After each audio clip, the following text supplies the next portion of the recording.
ते त्वधर्मं यदाक्षितो धर्मदेव तदा भक्ता अहं नामुनि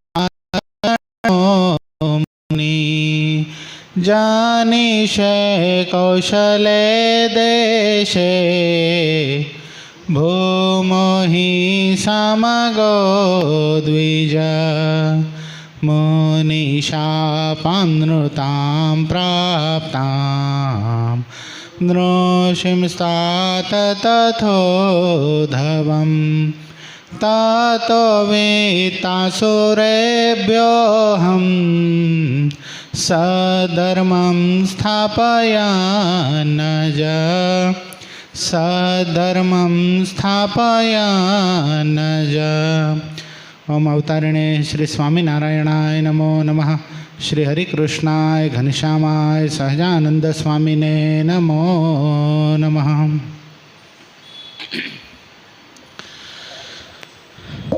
अपनी सभा में प्रगट स्वरूपे बिराजता अपना सौ कना इष्टदेव प्राण प्यारा महाश्री मूर्ति घनश्याम महाराज તેમજ આપણા સૌ કોઈના ગુરુશ્રી પરમ પૂજ્ય પ્રાતસ્મરણીય પરમ વંદનીય પરમ પૂજ્યપાદ સદગુરુ સ્વામી નિત્ય સ્વરૂપદાસજી સ્વામી, આપણા મંદિરના મહંત સ્વામી પૂજ્યપાદ હરિચરણદાસજી સ્વામી, આપણા મંદિરના કોઠારી પૂજ્યપાદ પાર્ષદવર્ય હરેશ ભગત, પૂજ્ય પરમસુખ સ્વામી, પૂજ્ય કરુણાસાગર સ્વામી, પૂજ્ય તરુણસાગર સ્વામી, પૂજ્ય ધર્મનંદન સ્વામી, પૂજ્ય વિદેહી ભગત આદિ તમામ સંતો પાર્ષદોના શ્રી ચરણોમાં માનસિક સાષ્ટાંગ દંડવત પ્રણામની સાથે વાલા વાલા તમામ ભક્તોને હૃદયપૂર્વક જય સ્વામિનારાયણ। કેટલા વચનામૃત આવ્યા? 14મું, 13મું કાલે પૂરું થયું।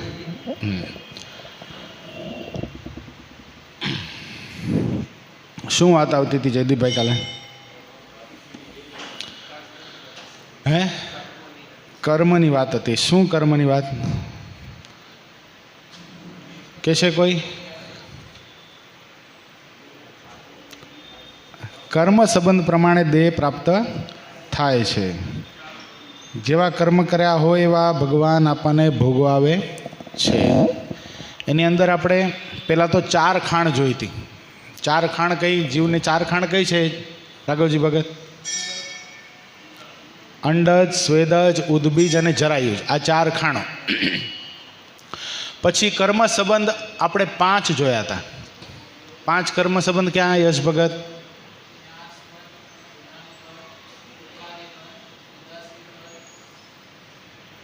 એક રહી ગયો, વેરાણુબંધ, ન્યાસબંધ, ઋણાનુબંધ, ઉપકારી બંધ, ઉદાસી બંધ ને વેરાણુબંધ। આ 5, આ 5ના લીધે આપણો જન્મ કોઈના ઘરે થાય છે અથવા તો આપણે કોઈના ઘરે જન્મ્યા છીએ।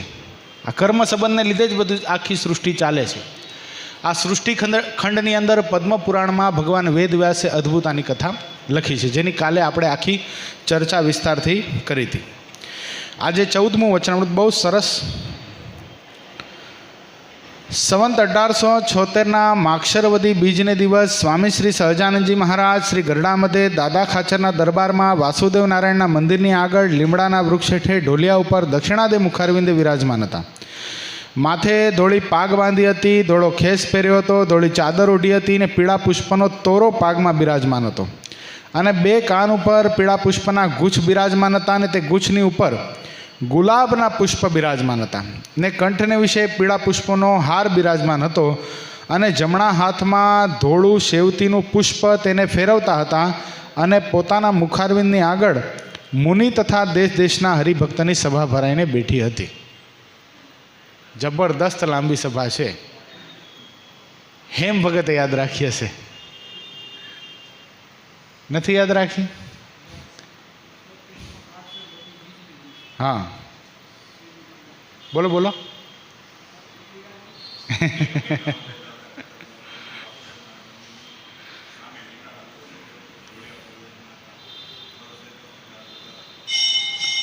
એ સારું, ધોળી ચાદર, ધોળો ખેસ એનું બધું સર્વ શ્વેત કરી દેવાનું, એટલે ઉપાધિ નહીં। પીળા પુષ્પના તોરા, 2 કાન ઉપર પીળા પુષ્પના ગુચ્છ, પછી તે ગુચ્છની ઉપર ગુલાબના પુષ્પ પાછા ડબલ છે, પછી પીળા પુષ્પનો હાર અને જમણા હાથમાં ધોળું સેવતીનું પુષ્પ આટલી શોભા મહારાજે ધારણ કરી હતી. માગશર મહિનો એટલે આ જ મહિનો ચાલુ છે અને આજે બીજ પણ છે. આ વદ છે ને એ બીજ સુદ છે, 15 દિવસનો ફરક છે. ઠંડી ચાલુ થઈ ગઈ છે પણ મહારાજે તોય પુષ્પના શણગાર ધારણ કર્યા એટલે અચરજકારી છે. પછી શ્રીજી મહારાજ મુનિ પ્રત્યે પ્રશ્ન પૂછ્યો છે. હવે ધ્યાન આપજો, બહુ સરસ વચનામૃત છે. એક હરિજન છે તે સંસાર તજીને નીકળ્યો છે અને તીવ્ર વૈરાગ્યવાળો તો નથી અને દેહ કરને તો વર્તમાન યથાર્થ પાળે છે અને મનમાં થોડી થોડી સંસારની વાસના રહી છે, તેને વિચારે કરને ખોટી કરી નાખે છે. એવો એક ત્યાગી ભક્ત છે, તેને ભગવાનનો નિશ્ચય પણ દ્રઢ છે. અને વળી બીજો જે ગ્રહસ્થ છે, પેલા ત્યાગીની વાત કરી. ત્યાગી કેવો છે? જો સંસાર તજીને નીકળ્યો છે, તીવ્ર વૈરાગ્યવાળો નથી. કેવો છે? એને તીવ્ર વૈરાગ્ય નથી. સંસાર છોડીને નીકળી ગયો છે. સંતના વચને કરને, ઉપદેશે કરને, કદાચ જગતના દુઃખે કરને, સંસારના દુઃખને સાંભળીને, કદાચ ઘરમાં ઝઘડો થઈ ગયો હોય, ક્રોધે કરીને સંસારનો એને ત્યાગ કરી દીધો છે, પણ તીવ્ર વૈરાગ્ય નથી. અને દેહે કરને વર્તમાન યથાર્થ પાડે છે. જે 5 વર્તમાન જે સંતના છે, ક્યાં 5 વર્તમાન સાધુના? હેમ ભગત સરસ. આ 5 વર્તમાન નિર્લોભ્યાદિક જે 5 વર્તમાન સંતોના યથાર્થ પાડે છે. એટલે જેવી રીતે શાસ્ત્રમાં કયા છે, સારા સાધુ, સ્ત્રી ધનના સાચા ત્યાગી જેવા વર્તમાન પાડતા હોય એવા વર્તમાનની સંપૂર્ણ પાડે છે. પણ મનમાં થોડી થોડી સંસારની વાસના પણ રહે છે. થોડી થોડી સંસારની વાસના એટલે શું? કે ક્યારેક એને સ્વપ્ન આદિકે કરીને વિક્ષેપ થઈ જાય છે, સ્વપ્ન દોષ પડે છે. જે શુદ્ધિના ઉપવાસ કહીએ ને એવું થતું હોવું જોઈએ. તેને વિચારે કરીને ખોટી કરી નાખે છે. વિચારે કરીને ખોટી કરી નાખે છે એટલે કે આ જે મને વાસનારૂપ સંકલ્પ થાય છે એ યોગ્ય ગણાય નહીં. આ તો દેહનો ભાવ છે ને હું તો અજર અમર આત્મા છું અને હું પરમાત્માને મેળવવા માટે સાધુ થયો છું. આવો જે બળવાન વિચાર એણે કરીને શું કરે છે? એ જે વાસનામય સંકલ્પ છે એને ખોટા કરી નાખે છે. એવો ત્યાગી ભક્ત છે. હવે ત્યાગીના લક્ષણો યાદ રહી ગયા. કેવો ત્યાગી છે? પુષ્પેન્દ્ર બોલોજી. સંસાર છોડીને નીકળ્યો છે, વર્તમાન યથાર્થ પાળે છે પણ તીવ્ર વૈરાગ્યવાળો નથી. થોડી થોડી સંસારની વાસના છે પણ તેને વિચારે કરીને ખોટી કરી નાખે છે. આવો ત્યાગી છે. એટલે આપણે સારો ગણીએ કે ન ગણીએ? મુમુક્ષુ છે, બહુ સારો છે. બરાબર છે. હવે ગ્રહસ્થની વાત આવે છે. અને વળી બીજો જે ગ્રહસ્થ ભક્ત છે તેને પણ ભગવાનનો નિશ્ચય દ્રઢ છે.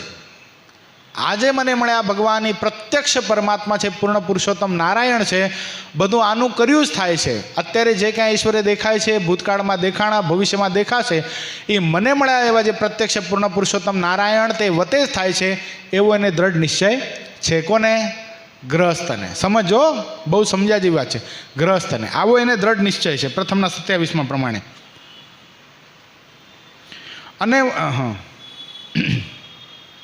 અને વળી બીજો જે ગ્રસ્ત ભક્ત છે તેને ભગવાનનો દ્રઢ નિશ્ચય છે અને આજ્ઞાય કરીને ઘરમાં રહ્યો છે. અહીંયા શબ્દ શું વાપરી નાખ્યો મહારાજે? આજ્ઞાય કરીને ઘરમાં રહ્યો છે. અને સંસાર થકી ઉદાસ છે અને જેટલી ત્યાગીને જગતમાં વાસના છે તેટલી જ ગ્રહસ્થને પણ વાસના છે. એ બે ભગવાનના ભક્ત છે તેમાં કોણ શ્રેષ્ઠ છે? કમ્પેરિઝન આવ્યું. શું આવ્યું? કોમ્પિટિશન થઈ ગયું અહીંયા. કોનું? ત્યાગી અને ગ્રહસ્થમાં. અટપટો વિષય છે, આપણે હાથે ન નખાય, પણ ભાગમાં વચનામૃત આવ્યું તો કરવું શું? ખેંચીને તો લાવ્યા નથી. પછી એટલે હાલો આપણે અહીંયા ઊભા રહીએ, વચનામૃતના આધારે નહીં, પણ તમારા હૃદય અનુસારે કહેજો આમાં બેમાં કોણ શ્રેષ્ઠ છે? કયો જી રાઘવજી ભગત?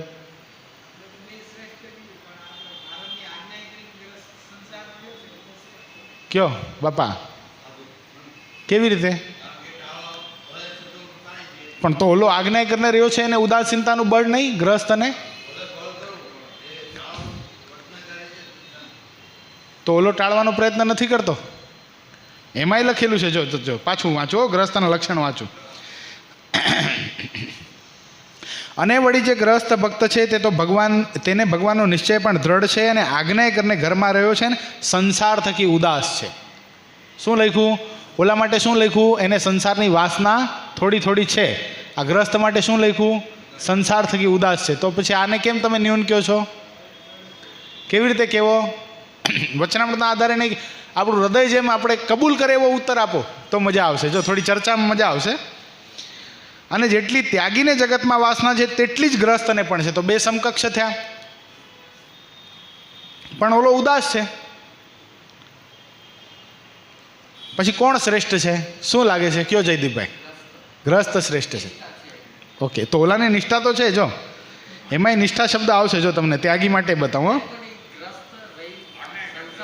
હરિજન છે તે સંસાર તજીને નીકળ્યો છે, અતિ તીવ્ર વૈરાગ્યવાળો તો નથી, દેહ કરીને વર્તમાન પાડે છે, થોડી થોડી સંસારની વાસના છે. ભગવાનનો નિશ્ચય તો એને પણ છે. જો અને તેને ભગવાનનો નિશ્ચય તો દ્રઢ છે. એને પણ નિશ્ચય બેને સરખો છે. બે ભગવાનને સર્વોપરી જાણે છે, પૂર્ણ પુરુષોત્તમ જાણે છે, ભગવાનને કરતા હરતા જાણે છે, ભગવાનનું કર્યા વગર સૂકું પાંદડું પણ હલતું નથી એવું બંને જાણે છે.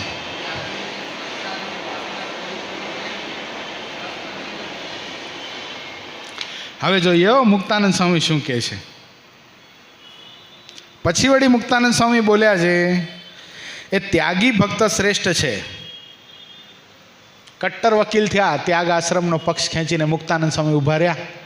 પોતે ત્યાગી છે, જોરદાર સંત છે, બહુ અનુભવી છે, કેટલાય મુમુક્ષુને આ પથદર્શક છે, કેટલાય બધા જીવાત્માને ત્યાગ આશ્રમને પાર પડાવવા માટે સત્સંગની માનું કામ સદગુરુ મુક્તાનંદ સ્વામીએ કર્યું છે. એટલે એનો ઉત્તર પણ જેમ તેમ ન હોય. એણે સાધુનો પક્ષ લીધો. એટલે જો હવે મહારાજ પાછો એની સામે દલીલ આપે છે. જોઈએ શું દલીલ આપે. ત્યારે શ્રીજી મહારાજ બોલ્યા છે, ઓલો મૂંઝાઈને પોતાની મેળે ભેખ લઈને નિસર્યો છે તે કેવી રીતે શ્રેષ્ઠ છે? આવીને આવી ચર્ચા હજી એક વચનામૃતના અંદર છે. 20-20 વર્ષના બે સાધુ છે. એકને પ્રારબ્ધ કરીને સ્ત્રી મળી, બીજાને નથી મળી. તો સંસારની વાસના કોની ઓછી થશે? જેને સ્ત્રી મળી છે એની ઓછી થશે કે જેને નથી મળી એની ઓછી થશે? આવું જ સેમ ચર્ચામાં વચનામૃત બીજું પણ છે. કોને ખબર છે? કોણ કહેશે? ગયા બધા ઉડી ગયા, બાષ્પીભવન થઈ ગયા. બોલો. અંત્યનું 29મું. સરસ. તો આમ કોન્ફિડન્ટલી બોલો ને, આટલું બધું શું વિચાર કરવાનો એમાં. પણ હવે શું વાંચન ગયું ને એટલે કોન્ફિડન્સે ગયો નહીં. અને ગ્રસ્ત છે તે તો આજ્ઞા કરીને ઘરમાં રહ્યો છે તે કેવી રીતે ન્યૂન છે? પછી શ્રીજી મહારાજનો પ્રશ્ન મુક્તાનંદ સ્વામીએ બહુ પ્રકારે સમાધાન કરવાનો પ્રયત્ન કર્યો પણ સમાધાન થયો નહીં. પછી મુક્તાનંદ સ્વામી બોલ્યા છે, હે મહારાજ તમે ઉત્તર કરો. જો વ્યાપક દ્રષ્ટિ નાખીએ ને તો આપણને અહીંયા ત્યાગી જ શ્રેષ્ઠ જણાય. કેવી રીતે તમને કહું? જો એક તો સાધુ થઈ ગયો છે, બરાબર છે, એટલે આપણા કરતાં એક સ્ટેપ ઉપર જતા રહ્યા, બરાબર છે. ભગવી કંથા ધારણ કરી લીધી, દીક્ષા ધારણ કરી લીધી. બીજા નંબરમાં શ્રીજી મહારાજે જે ત્યાગીના નિયમ કીધા છે, જે વર્તમાન કીધા છે એને સારધારપણે સાવધાનપણે પાળે છે. ડફોળ સાધુ નથી, ગડબડીઓ સાધુ નથી, સ્ત્રીઓ સાથે બોલી નાખે એવો સાધુ નથી, રૂપિયા રાખી લે એવો સાધુ નથી. 5 વર્તમાન સંપૂર્ણ પાળે છે. પણ વાસના ક્યાં છે? મનમાં છે. ક્યાં છે? બહારથી ભ્રષ્ટ થતો નથી. બહારથી ભ્રષ્ટ થાય એવાની વાત જ અહીંયા મહારાજ કરતા નથી. સમજો. તો હવે આને શ્રેષ્ઠ કેવી રીતે કહેવો? તો એક તો પોતે દેહ કરીને સંપૂર્ણ વર્તમાન પાળે છે, ભગવાનનો નિશ્ચય પણ છે, અને એક એવા વર્તુળની અંદર છે, એવા મંડળની અંદર છે જેમાં એને વિષય ભોગ પ્રાપ્ત થવાના નથી. બીજા નંબરની અંદર કદાચ એને એવી વાસના સ્ફૂર્તિ હશે. દાખલા તરીકે આપણે સત્સંગના એવા ઘણા બધા ઇતિહાસો છે. સદગુરુ ગોપાળાનંદ સ્વામી સાળંગપુરથી ચાલી અને ગઢપુર સુધી ગયા હતા, બરાબર. તો ચાલતા સ્વામી ગઢપુર સુધી ગયા. એક નાના સાધુએ આખી રાત સ્વામીને થાકેલા જાણી, વડીલ સંત જાણી અને સ્વામીના ચરણની ચંપી કરી આખી રાત પગ દબાવ્યા સ્વામીના. સ્વામી થાકેલા હતા, ઓલા નાના સાધુ પગ દબાવતા હતા એટલે સ્વામીને સહજ ભાવે નિંદર આવી ગઈ, દેહનો ભાવ પ્રગટ કરી એવી રીતે. સવારે જ્યારે સ્વામી જાગ્યા ત્યારે પેલા સાધુ હજી સ્વામીના પગ દાબતા હતા. સ્વામીએ કીધું કે સાધુરામ ફરીવાર સવારે પાછા આવ્યા પગ દાબવા માટે. ત્યારે પેલા નાના સાધુએ કીધું, ના સ્વામી, આપ થાકી ગયા હતા અને મારા પગ દબાવવાથી આપને ઊંઘ સારી આવી ગઈ, જેથી કરીને મારા મનમાં એમ થયું કે હું પગ દાબું છું ને સ્વામીના શરીરને સારું લાગે છે, તો મારે સ્વામીની સેવા ચાલુ રાખવી જોઈએ, એને બંધ કરાય નહીં. એટલે મેં આખી રાત આપના ચરણની ચંપી કરી છે. આટલા શબ્દો સદગુરુ ગોપાળાનંદ સ્વામીએ સાંભળ્યા. સદગુરુ ગોપાળાનંદ સ્વામી રાજી થઈ ગયા. અને એ અનાદિ મૂળ અક્ષરમૂર્તિ સદગુરુ ગોપાળાનંદ સ્વામી જે સાધુ પર રાજી થાય, એમાં પછી શું અધૂરાઈ રહે? એટલે સ્વામીએ પેલા નાના સાધુને કીધું કે સાધુરામ માંગો, તમને શું જોઈએ છે? આજે તમને જે માંગો એ આપી દઉં. પેલા નાના સાધુએ કીધું, મને ભગવાન સ્વામિનારાયણે દીક્ષા આપી છે, આપ જેવા ગુરુ મને પ્રાપ્ત થયા છે, મને કાંઈ જોઈતું નથી. પણ સ્વામી આપ જો રાજી થયા હોય તો મને એટલું આપો કે મારા હૃદયની અંદર ક્યારેક ક્યારેક સંસારની વાસનાના સંકલ્પ થાય છે, ક્યારેક ક્યારેક શુદ્ધિના ઉપવાસ આવે છે, જે મને તમે ટળાવી દો. સદગુરુ ગોપાળાનંદ સ્વામીએ માથા ઉપર હાથ મૂકીને કીધું કે સાધુરામ ચિંતાનો ત્યાગ કરો, આજથી આ થાંભલાને ગાંઠ થાય તો તમને થશે. અને સાધુ એવા નિર્દોષ બની ગયા. આવા ચાન્સ ક્યાં છે? ત્યાગ આશ્રમની અંદર છે. એટલા માટે આપણે કહી શકીએ કે સાધુ શ્રેષ્ઠ, ત્યાગી શ્રેષ્ઠ છે. આવા પરિબળો બને છે ને. સદગુરુ બાલમુકુંદા સ્વામીની જીવનની અંદર પણ એના શિષ્યમાં આવું જ હતું. એને સતત શુદ્ધિના ઉપવાસ પડતા. સ્વામી પોતે બોલાવવા માટે ગયા કે સાધુરામ પારણા કરવા માટે ચાલો. પેલા જે મુમુક્ષુ સાધુ હતા, નામ એટલે નહીં દઉં કે બહુ મોટું નામ છે સત્સંગની અંદર એમનું, એમને બોલાવવા માટે ગયા કે સાધુરામ પારણા કરવા માટે ચાલો, ગઈકાલે તમારો ઉપવાસ હતો. પેલા જેને ઉપવાસ પડતો હતો એ સાધુએ કીધું, નહીં સ્વામી, જ્યાં સુધી મને આ અયોગ્ય ગાઢ સંકલ્પ પીડતા હશે ત્યાં સુધી અન્ન જળ હરામ છે, ત્યાં સુધી આ મોઢામાં હું અન્ન કે જળ લઈશ નહીં. અને આવી સાધુની તૈયારી જોઈ, આવી શ્રદ્ધા જોઈ અને સદગુરુ ગુણાદિતાનંદ સ્વામીના મહાન શિષ્ય સદગુરુ બાલમુકુંદા સ્વામી અતિશય રાજી થયા અને એના માથા ઉપર હાથ મૂકીને કીધું, જા આવો સાધુરામ, તમને આ થાંભલાને ગાઢ થાય તો તમને થશે. અને પોતાને તો ઘાટ જિંદગીમાં ન થયો, પણ કેટલાય બધા જીવાત્માને એણે ઘાટ ટળાવી નાખ્યા. એવા સમૃદ્ધ અને સમર્થ સંત જુનાગઢ દેશની અંદર એ સંત થયા. તો કહેવાનું આ છે કે આ ત્યાગીની સાથે પોસિબલ છે. સમજાય છે? એટલા માટે આપણે કહી શકીએ કે સાધુ શ્રેષ્ઠ છે. અને આ અર્થમાં જ સદગુરુ મુક્તાનંદ સ્વામીએ ત્યાગીની વકાલત કરી છે.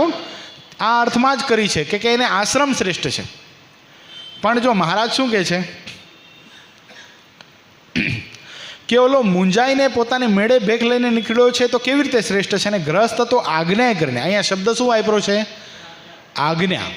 તો આજ્ઞા થાય તો જ ગ્રસ્ત આશ્રમ માંડવો એમ મહારાજ બતાવે છે. દાખલા તરીકે ભર જુવાની લાલજી સુતારની સદગુરુ રામાનંદ સ્વામી ફરતા ફરતા એમના ગામમાં પધાર્યા શેખપાટમાં, અને સદગુરુ રામાનંદ સ્વામીનો ઉપદેશ સાંભળતા. હજી મહારાજ સત્સંગમાં આવ્યા પણ નથી. શ્રીજી મહારાજ સત્સંગમાં આવ્યા નથી, હજી મહારાજ તો વનવિચરણ કરે છે. એ અર્ચામાં સદગુરુ રામાનંદ સ્વામી ફરતા ફરતા શેખપાટ ગયેલા અને શેખપાટની અંદર સદગુરુ રામાનંદ સ્વામીના દર્શન લાલજી સુતારને થયા. અને લાલજી સુતારને સદગુરુ રામાનંદ સ્વામીની પ્રતિભા જોઈ, એમનો ઉપદેશ સાંભળી અને નક્કી થઈ ગયું કે મારે સંસાર હરામ છે, આ સંસારમાં મારે રહેવું નથી, મારે સાધુ થઈ જવું છે. અને સદગુરુ રામાનંદ સ્વામી પાસે આવીને લાલજી સુતારે માંગણી કરી કે સ્વામી, હવે મને તમારા સાધુ બનાવી નાખો, મારે આ સંસાર ખારો દૂધવા જેવો થઈ ગયો છે.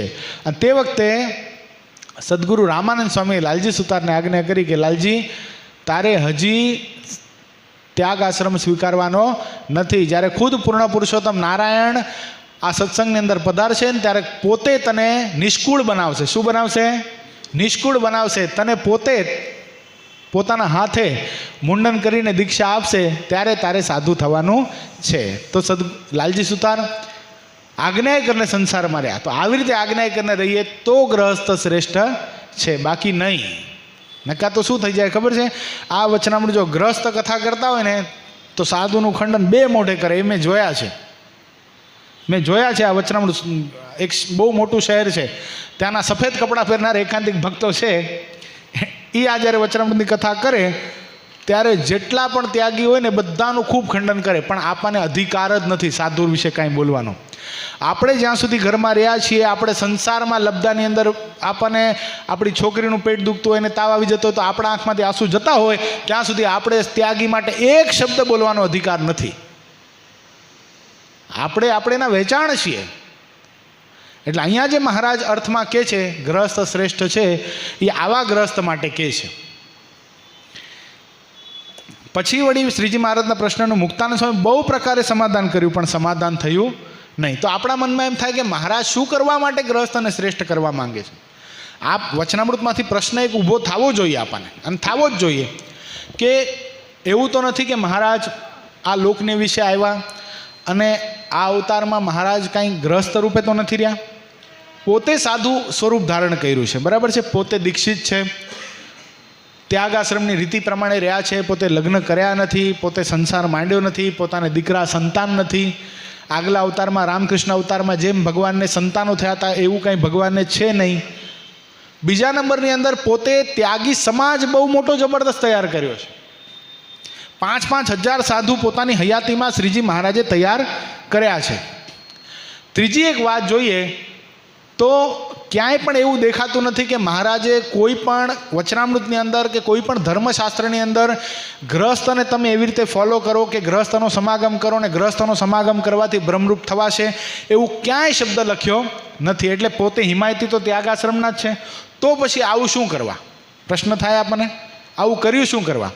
એટલે આ વચનામૃતમાંથી એક ફલિત થાય છે કે મહારાજને અહીંયા ત્યાગીને પણ શ્રેષ્ઠ નથી કરવા, ગ્રહસ્થને પણ શ્રેષ્ઠ નથી કરવા, પણ મહારાજને હૃદયમાં રહેલી આસક્તિથી મહારાજને બંનેને સાવધાન કરવાના છે. તમે જે આશ્રમમાં રહ્યો છો ત્યાં તમારું કલ્યાણ થવાનું જ છે શ્રીજી મહારાજના મત પ્રમાણે, પણ એ આશ્રમમાં રહ્યા પછી તમને તમારા સંપૂર્ણ ધર્મની અંદર રહેવું પડે છે. જોઈએ આગળ. પછી શ્રીજી મહારાજ બોલ્યા છે ત્યાગી હોય તેને સારી પેટે ખાવા મળે, અને જો કાચી મતીવાળો હોય તો પછી સંસારની વાસના હૃદયમાં ઉદય થાય, અથવા તો ઘણું દુઃખ પડે તો પણ સંસારની વાસના ઉદય થાય. એવા જે ત્યાગી તેના કરતાં ગ્રહસ્થ ઘણો સારો. હવે કેવા ત્યાગી કરતાં ગ્રહસ્થ ઘણો સારો એ પણ મહારાજ બતાવે. ત્યાગી હોય એને સારી પેઠે ખાવા મળે. તો આ જ્યારે વચનામૃત લખાણું ત્યારે ત્યાગીને ખાવા મળતું નહોતું. ત્યારે તો લુખા ગોળા ખાતા હતા, લોકોના માર ખાતા હતા, ભિક્ષામાં જે પોટલામાં આવે એ લઈ એને 3 વાર પાણીમાં જબોડી બધું નીચવી રસકસ કાઢીને લુખો ગોળો બનાવીને ખાતા હતા. તો અહીંયા સારી પેટે ખાવા મળે, તો અત્યારે સારી પેટે ખાવા મળે છે ત્યાગીને, બરાબર છે. અત્યારે મળે એવું છે. અત્યારે દાખલા તરીકે આપણા સંતો છે, બરાબર છે, આ મંદિરની અંદર પૂજ્યપાદ ગુરુએ સંતોને રાખ્યા. અત્યારે આપણા સંતો ધારે કે અમારે કાજુ બદામના રોટલા કરીને ખાવા છે, તો આપણે રોજ લઈ આવીએ કે ન લઈ આવીએ? લઈ જ આવીએ. આપણને સાધુનો એટલો મહિમા છે અને જમાડવા જ જોઈએ. એટલે અહીંયા જે સારી પેઠે ખાવા મળે અને કાચી મતીવાળો હોય તો પછી સંસારની વાસના ઉદય થાય. અહીંયા એવું બતાવે છે જે આળસુ હોય. જે સદગુરુ ગોપાળાનંદ સ્વામીએ 5 પ્રકારે સાધુ થાય છે એ બતાવ્યા છે. એમાં એક તો બાળક સાધુ થાય છે, એક ક્રોધી સાધુ થાય છે, એક લોભી સાધુ થાય છે, એક આળસુ સાધુ થાય છે, અને 5મો જ્ઞાની સાધુ થાય છે. એ વાત સદગુરુ ગોપાળાનંદ સ્વામીએ પોતાની વાતમાં બતાવી છે. એમાં જે આળસુ સાધુ થાય છે ને એના માટે આ શબ્દ, અથવા તો બાળક સાધુ થાય છે, એને કદાચ જેવો સંગ મળે એવો રંગ લાગી જાય, એના માટે આપણે આ લઈ શકીએ કે એ કદાચ ત્યાગ આશ્રમમાં આવી ગયો છે અને પછી એને સારી પેટે ખાવા મળે છે, પછી એને સંસારની વાસના ઉદય થઈ શકે છે, અથવા તો ઘણું દુઃખ આવી પડે. કારણ કે અહીંયા કંઈ પોપાબાઈના રાજ નથી ભાઈ. સાધુ થાવું એ બહુ વિચારીને પગલું ભરવું પડે, સમજાણું? જો ધાણીમાં પંડ ધરી પીલાવું તો સાધુ થાવા અમ પાસે આવું, શ્રીજી મહારાજ લખ્યું. શું? ઘાણીમાં જેમ તેલ નીકળી જાય ને, ઘાણીમાં કેમ તેલ નીકળી જાય, એમ પોતાનું પંડ એટલે શરીર નાખીને પીલાઈ જવું હોય એવી તૈયારી હોય તો મહારાજ કે સ્વામિનારાયણ સંપ્રદાયના સાધુ થાવું. આ દુનિયામાં કહેવત ભલે છે કે સાધુ થવું તો સ્વામિનારાયણને, નોકરી કરવી તો ગવર્મેન્ટ નહીં, પણ સાચા સાધુ થવું થઈ તો જુઓ. આપણને તો કેટલું સવારે ગયા 10-11 વાગે કામ ઉપર, 7-8 વાગે 9 વાગે પાછા તો આવી જઈએ છીએ, પછી કાંઈ પડોજણ ખરી? પણ આને તો કેટલી બધી, કેટલાક મંદિરો ચાલતા હોય, કેટલાક હરિભક્તોના કેટલા બધા કલ્યાણ થાય એટલા માટે કેટલા મંદિરો કરતા હોય, કેટલી સભાઓ કરતા હોય, શરીરમાં ત્રાસ હોય, તાવ હોય તોય પણ ઘર સભા કરવાની, રાતના 2 વાગે પાછા આવવાનું તોય પણ સવારના 4:30-5 વાગે જાગી જવાનું, પાછી સવારની વચનામૃતની કથા કરવાની, સવારની જે કથા કરતા હોય કરવાની, જે સ્થાનમાં રહેતા હોય એ હરિભક્તોને સંતોષ થાય એવી રીતે વર્તવાનું. આપણને તો મજા ન હોય તો રાઘોજી ભગત આપણે 2 દિવસ અમરસિંહભાઈના ઘરે ન ગયા સવારની કથામાં, ન ફાવ્યું તો ઘણા દિવસથી બંધ કરી નાખી. આપણે કરી નાખી કે નહીં? બંધ કરી નાખી. પણ આને એવું ખરું? આને એવું ખરું? એને એવું લાગે કે હવે નથી કરવી આપણે કથા, જવા દો, બંધ કરી દઈએ. ડોંબિવલીના હરિભક્તો 4 જ જણા સવારના આવે છે, નથી કરવી તો એ કરી શકે? કરવી જ પડે. એટલે આવા દુઃખો છે. દુઃખો એટલે દુઃખ, એને દુઃખ આપણે ન કહી શકીએ, પણ વેદના છે. આપણા મનમાં એમ થાય કે સાધુ થઈ જઈએ તો મજા, પણ સાધુ થવાની, સાધુની લાઈફ પણ બહુ કઠણ છે. અને દુઃખ કેવી રીતે આવે? દુઃખ એટલે કદાચ શારીરિક દુઃખ તો ના આવે, પણ માનસિક દુઃખ તો આવે. આપણા મનનું ધાર્યું અહીંયા કરવા મળે નહીં. આપણે નક્કી કર્યું હોય મારે ભાવનગર રહેવું છે, દાખલા તરીકે હું સાધુ થઈ જાઉં અને મેં નક્કી કર્યું હોય મારે ભાવનગર રહેવું છે, અત્યારે આમ ગયા હોઈએ શિબિરની અંદર ઉલાડીને નાખે ડોંબિવલીમાં, કરવાનું શું? મેં નક્કી કર્યું છે મારે ડોંબિવલીમાં જ રહેવું છે અને અહીંયા જ સત્સંગ કરાવવો છે અને અહીંયાના હરિભક્તો બહુ સારા મહિમાવાળા છે અને મને પણ બધારે સેટિંગ આવી ગયું છે, ઉલાડી નાખે મહુવામાં, કરવું શું? એટલે અહીંયા મન ધાર્યું ચાલતું નથી. 3જા નંબરનું દુઃખ શું છે? કોઈ કંઈક મેણું મારે. આપણે અમદાવાદની અંદરનો પ્રસંગ જાણીતો છે. ગજા ગઢવી એટલે પૂર્ણાનંદ સ્વામીને મહારાજે આજ્ઞા કરી હતી કે તમારે રોજ ઘીના કોગળા કરવાના. શું કીધું તું? કારણ કે એનો કંઠ બહુ સારો હતો. હવે સવારના પોરમાં કોઠારી મારા જેવા માથા ભારે હશે થોડા, સવારના પોરમાં ઘી માંગવા ગયા કોઠારની અંદર, તે કોઠારીએ કીધું ઘરમાં શું ઘીના કોગળા કરતા હતા? મહારાજ તો કે તમારે સત્સંગનું મમત્વ હોવું જોઈએ, હાલી મળે તે ઘીના કોગળા કરવા, હાલો હાલો નીકળો અહીંયાથી. ઘરમાં શું ઘીના કોગળા કરતા હતા? ગાવું તો ગાવ ને, કે છાના માના બેઠા રહ્યો. આવું મેણું માર્યું અને પૂર્ણાનંદ સ્વામીએ ઘા કર્યો તપેલીનો અને ક્યાં ગયા? સીધા ઘરે ગયા. પછી ઘરે ગયા એટલું જ નહીં, પછી એક ઠેકાણે સદાવ્રત અપાતું ને, પછી તો કાંઈ એવી જાવ જલાલી હોય નહીં. સદાવ્રત અપાતું હતું અને સદાવ્રતની અંદર જમી લીધું, તીખી ખીચડી ખાઈ લીધી ને પાણી પીવાની બહુ તરસ લાગી. પાણી પીવાની અતિશય તરસ લાગી, પણ ધક્કાબુક્કીમાં પાણી મળ્યું નહીં. પાણી પીવા જાય ધક્કો લાગ્યો ને બહુ પાછળ વયા ગયા. ત્યાં ને ત્યાં ઊભા પોતે તો કવિ હતા, પૂર્ણાનંદનો ગજા ગઢવી થઈ ગયા હતા. ત્યાં ને ત્યાં ઊભા દોહો બનાવ્યો કે પૂર્ણાનંદનો ગજો થયો ને ગઈ વેદવાણી. શું થયું? પૂર્ણાનંદનો ગજો થયો એટલે પૂર્ણાનંદના ગજા ગઢવી થઈ ગયા. પૂર્ણાનંદનો ગજો થયો ને ગઈ વેદવાણી. 7 શેર ઘીના કોગળા કરતો, આજે પીવા ન મળ્યું પાણી. શું? 7 શેર ઘીના કોગળા કરતો હતો, પણ મારા એક નજીવી માનના કારણે મેં સત્સંગનો ત્યાગ કર્યો, શ્રીજી મહારાજનો ત્યાગ કર્યો. આજે પાણીના ઓલા થઈ ગયા, લાલા પડી ગયા છે, પાણી પીવા કોઈ આપતું નથી. આવું દુઃખ આવી પડે. સમજાણું? આ ક્યાં આવી ગયા? દુઃખ પડે તો પાછી સંસારની વાસના ઉદય થાય. દાખલા તરીકે કોઈ હોય ભાઈ, સમૃદ્ધ ઘરનો છોકરો હોય, હવે એ સત્સંગમાં આવી જાય અને એને વાસણ માંજવાનું કે અહીંયા તો ભાઈ સ્ટાર્ટિંગથી ટ્રેનિંગ હોય, તું ગમે એટલો ભાઈ મુકેશ અંબાણીનો છોકરો શું કામ નથી, પણ મંડળમાં આવ્યો એટલે પહેલાં ક્યાંથી સ્ટાર્ટ થાય? વાસણ ઘસતા શીખવાડે. એટલે વાસણ ઘસતા હોઈએ અને ત્યાં કોઈ કે સરખી રીતે વાસણ માનતા નથી આવડતું. અને બને એવું ઘણીવાર કે સમૃદ્ધ હોય પોતે અને પોતાની પાસે કોઈક નોકરી કરતા હોય, એ સાધુ થયા હોય અને પછી પોતે સાધુ થાય એટલે એને તો મનમાં હોય ને કે આ ભાઈ મારી પાસે નોકરી કરતા હતા, હવે એ સિનિયર હોય એટલે આને વાસણ ઘસતા શીખવાડતા હોય. આ એક એક્ઝામ્પલ છે. વાસણ ઘસતા શીખવાડતા હોય અને એમાં ન આવડતું હોય અને એને ટોકે તો એને મનમાં શું થાય? મારા ઘરમાં ક્યાં તાણ છે, આવા તો કેટલાને હું નોકરીએ રાખતો હતો. એવું થાય? થઈ જાય, થઈ જવાની શક્યતા છે. આવા તો કેટલા જણા મારી પાસે કામ કરતા હતા, મારી ઉપર ઓર્ડર ચલાવે છે. તો શું થાય? પાછી સંસારની વાસના ઉદય થાય કે મારા બાપને ક્યાં ઓછી જમીન છે, 1000 વીઘા મૂકીને આવ્યો છું. એટલે જો કાચી મતી હોય તો આવું બધું થાય. આવા સાધુ કરતા શું બતાવે છે મહારાજ? તો ગ્રહસ્થ શ્રેષ્ઠ છે.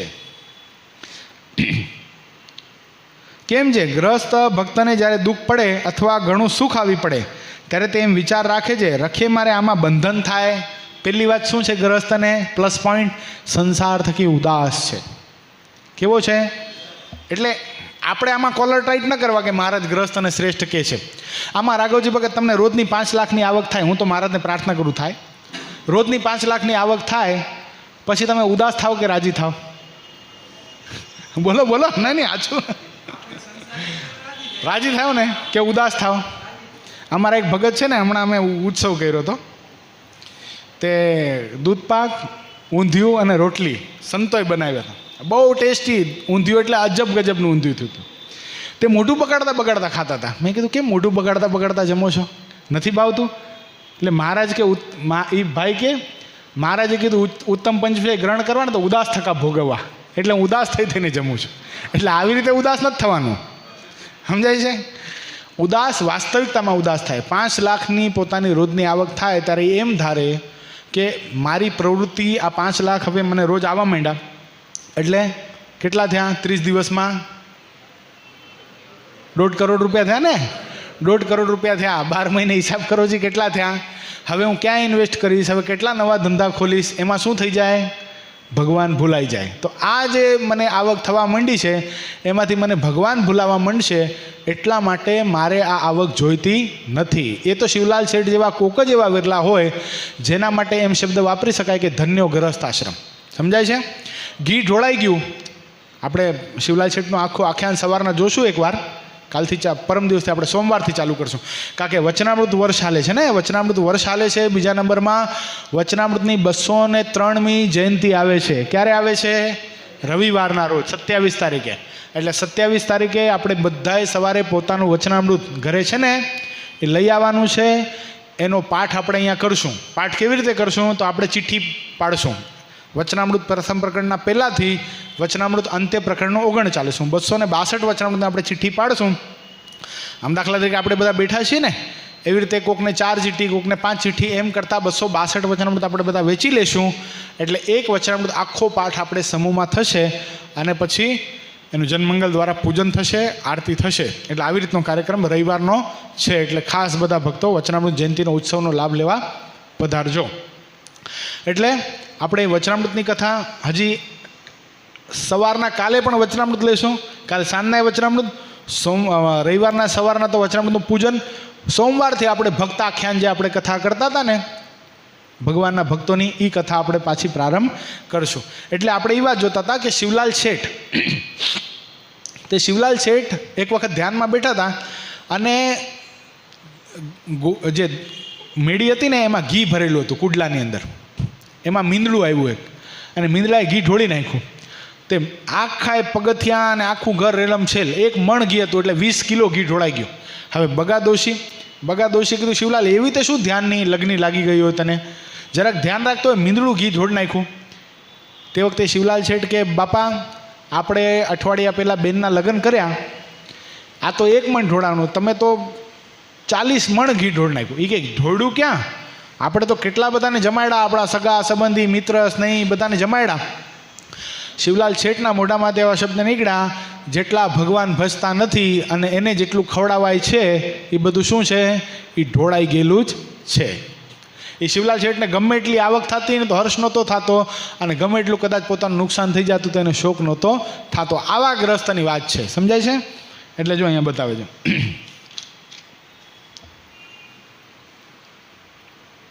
રખે મારે બંધન થાય એવું જાણીને તે સંસારમાંથી ઉદાસ રહે છે. માટે ત્યાગી તો એ ખરો છે જેણે સંસાર મૂક્યો પછી સંસારની વાસના રહે જ નહીં. એક વખત સંસારનો ત્યાગ કરી દીધો પછી કોઈ દિવસ મનમાં એવો સંકલ્પ ન થાય કે મારે પાછે ઘરે જવું છે. એના માટે ધન અને નારી આ દુનિયાની અંદર છે જ નહીં. આવો સાધુ થવું હોય એના માટેની વાત છે. બરાબર છે?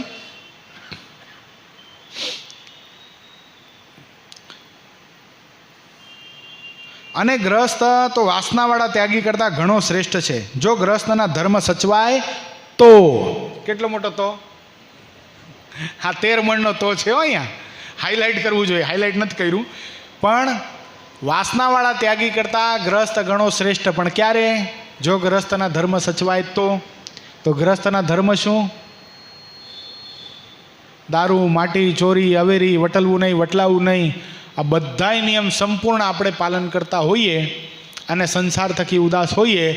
કદાચ ઘણી બધી આવક થાય તો આપણને હરખ ન થઈ જાય, કદાચ કાંઈ નુકસાન જાય તો આપણને શોક ન થઈ જાય, કદાચ કાંઈ હાણ વૃદ્ધિ થાય, કોઈ તેના સગા સંબંધી જન્મે તોય ભલે ને કોઈ મૃત્યુ પામે તોય ભલે, જેનાથી એને લેશ માત્ર ફરક પડતો નથી. એવા પર્વતભાઈ ગોરધન શેઠ જેવા હરિભક્તોની વાત અહીંયા બતાવવામાં આવી છે.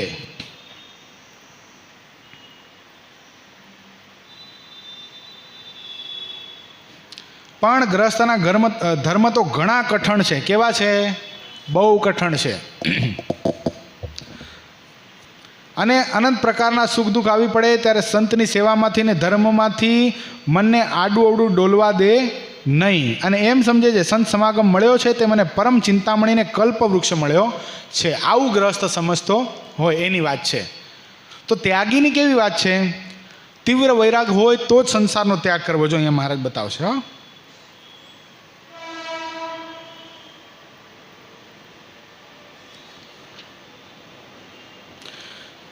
તીવ્ર વૈરાગ હોય તો જ સંસારનો ત્યાગ કરવો.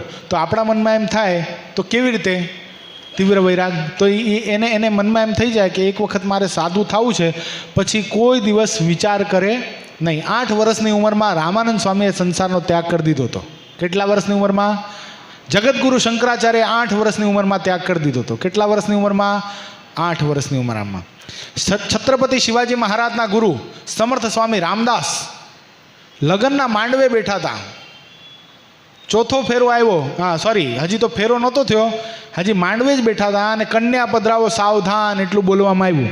શું બોલવામાં આવ્યું? એમ તેણે ભટજીને પૂછ્યું, ભટજી એ કાંઈ म्हणताय તમે કન્યા પધરાવો સાવધાન?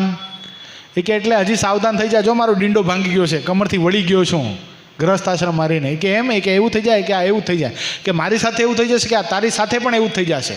આમાં કોઈ અપવાદ રહ્યો નથી. અને સમર્થ સ્વામી રામદાસ ભાગ્યા અને એ થયા છત્રપતિ શિવાજી મહારાજના ગુરુ. સમજાય છે? એટલે આવા તીવ્ર વૈરાગી હોય એના માટે ત્યાગ આશ્રમની વાત છે. ને એવા સાધુ શ્રેષ્ઠ છે. આ તો મળતા મળતા કાન હલાવે, પરાણે સંતો અંગૂઠો પકડાવે તો સંતો પાસે અંગૂઠો પકડે ને પાછી કે નહીં હું નથી જવાનો. તો શું મતલબ છે એનો? એટલે એવા ત્યાગી શ્રેષ્ઠ નથી. સાધુ જો મનમાં થવું નક્કી કરી નાખ્યું કે સાધુ થવું છે, તો આગળની જેમ નક્કી કરવાનું. કદાચ હાલો મારે થોડી ઘણી સંસારની વાસના છે, મને એવું લાગે છે કે મને જગતના પંચ વિશે પીડશે, હું ત્યાગ આશ્રમમાં રહી શકીશ કે નહીં, આવું સરસ મજાનું જોરદાર ગુરુનું મંડળ છે એમાં હું ટકી શકીશ કે નહીં, આટલું શ્રેષ્ઠ બધાનું વર્તન છે એની અંદર હું કોપઅપ કરી શકીશ કે નહીં, બધા સાથે રહી શકીશ કે નહીં, આવું જો મનમાં થતું હોય તો હૃદયમાં એક વખત વિચાર કરવો કે જેમ સદગુરુ ગોપાળન સ્વામીએ પહેલાં મુમુક્ષુને કરી દીધો નિર્દોષ, એવા મારા ગુરુ પણ સમર્થ છે કે જે મને બધા વિકારોમાંથી નિર્દોષ કરી શકે છે. સમજાય છે? આટલા ગુરુ પર વિશ્વાસ રાખીને જો ત્યાગ આશ્રમમાં આંખ બીચીને જમ્પ મારો છો ને, તો આપણને પાર ઉતારવાની જવાબદારી કોની છે? એ પૂજ્યપાદ ગુરુની છે. અને કેટલા બધા થઈ ગયા ને, કેટલા બધા થઈ ગયા. જેને કીધું તું ન થયા એ બિચારા દુઃખી થાય છે અત્યારે સંસારની અંદર. દુઃખી થાય છે એનો મતલબ કહેવાનો ભાવાર્થ કે પછી એને એ પદવી મળે નહીં. ક્યાં હાથીએ બેસવાનું હતું ને ક્યાં ગધેડે બેસવાની વારો આવી ગયો એવું થઈ ગયું. સમજાય છે? નકા ઘણાને ગુરુએ ઉપદેશ આપીને ઘણાને કીધું હતું કે ભાઈ સાધુ થઈ જાઓ, નથી આમાં માલ, પણ વાત મનાણી નહીં. વિનાશ કાલે વિપરીત બુદ્ધિ મનાણી નહીં. આજે શું કરે છે બિચારા? સવારથી સાંજ સુધી કામ કરે, પોતાના ઘરનું કરે છે. એ ના જો સાધુ થયા હોત તો આજે કેટલાય જીવાત્માનું કલ્યાણ કરી શકત. એટલે નિર્ણય લેતા પહેલાં ખાસ આ વસ્તુનું અનુસંધાન રાખવાનું કે આપણને મળેલા ગુરુ કોઈ સામાન્ય નથી. એના વચને એના વિશ્વાસ ઉપર જો ત્યાગ આશ્રમ સ્વીકારીએ છીએ તો આપણને પાર પાડવાની જવાબદારી અને એનામાં શક્તિ પણ છે, એનામાં સામર્થ્ય પણ છે. આપણને બીજું કાંઈ કરવાની જરૂર નથી. એનો વિશ્વાસ આપણને ત્યાગ આશ્રમમાં પાર પાડી નાખશે. અને સંત સમાગમ મળ્યો છે તો મને પરમ ચિંતામણી અને કલ્પવૃક્ષ મળ્યો છે. અને ધન દોલત દીકરા દીકરી એ સર્વે સ્વપ્ન તુલ્ય છે. અને સાચો લાભ તો સંતોનો સમાગમ જ છે એમ સમજે. અને ગમે તેવું ભારે દુઃખ આવી પડે તો પણ તેણે કરીને પાછો પડે નહીં, એવો જે ગ્રસ્ત તે અતિ શ્રેષ્ઠ છે. અને સૌ કરતાં ભગવાનના ભક્ત થવું તે ઘણું કઠણ છે. અને ભગવાનના ભક્તોનો સમાગમ મળવો તે ઘણો દુર્લભ છે. જો હવે અહીંયા એક ભાગ વચનામૃતનો પૂરો થાય છે. આ ત્યાગી શ્રેષ્ઠ કે ગ્રસ્ત શ્રેષ્ઠ, અહીંયા કોમ્પિટિશન પૂરી થાય છે. મારે બંનેને શ્રેષ્ઠ કરી બતાવ્યા. બીજા નંબરમાં એક એવી ઘટના પુરાણોની અંદર લખી છે કે એક રાજા એ પોતાની કચેરીની અંદર ઘણા બધા સાધુને બોલાવે અને પૂછે કે ભાઈ ત્યાગી શ્રેષ્ઠ કે ગ્રસ્ત શ્રેષ્ઠ?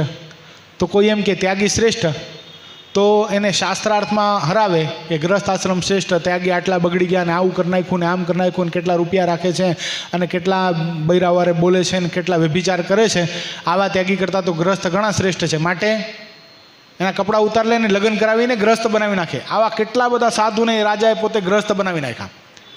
હવે કોઈ એની પાસે આવે અને ત્યાગી અને એમ કે ગ્રસ્ત આશ્રમ શ્રેષ્ઠ. તો કે તું શું કામ સંસારમાં પડ્યો છે? તો હા, ત્યાગ આશ્રમમાં રહ્યો છે, હાલ સંસારી થઈ જા. એના કપડાં ઉતાર લે, એને ગ્રસ્ત બનાવી નાખે. આવી ચેલેન્જ એણે મૂકી હતી કે મારી પાસે આવીને યથાર્થ કોઈ ઉત્તર આપે અને યથાર્થ કોઈને કોઈ ત્યાગ આશ્રમ શ્રેષ્ઠ કરી બતાવે તો હું એને માનું. એમાં એક મહાન ઋષિ ત્યાં પહોંચી ગયા અને રાજાએ પોતાના રાબેતા મુજબ પ્રશ્ન કર્યો કે ત્યાગ આશ્રમ શ્રેષ્ઠ કે ગ્રસ્ત આશ્રમ શ્રેષ્ઠ? તે વખતે પેલા ઋષિએ કીધું કે મહારાજા, મારે તમને પ્રેક્ટિકલ કરી બતાડવું છે. શું? કે ત્યાગ આશ્રમ શ્રેષ્ઠ કે ગ્રસ્ત આશ્રમ શ્રેષ્ઠ? મારે પ્રેક્ટિકલ કરી બતાડવું છે. તો કે પ્રેક્ટિકલ કેમ કરશો? તો કે હાલો મારી સાથે. હાથ પકડીને લઈ ગયા. હવે રાજની બહાર ગયા, ત્યાં બીજું રાજ્ય એની હદ ચાલુ થઈ ગઈ.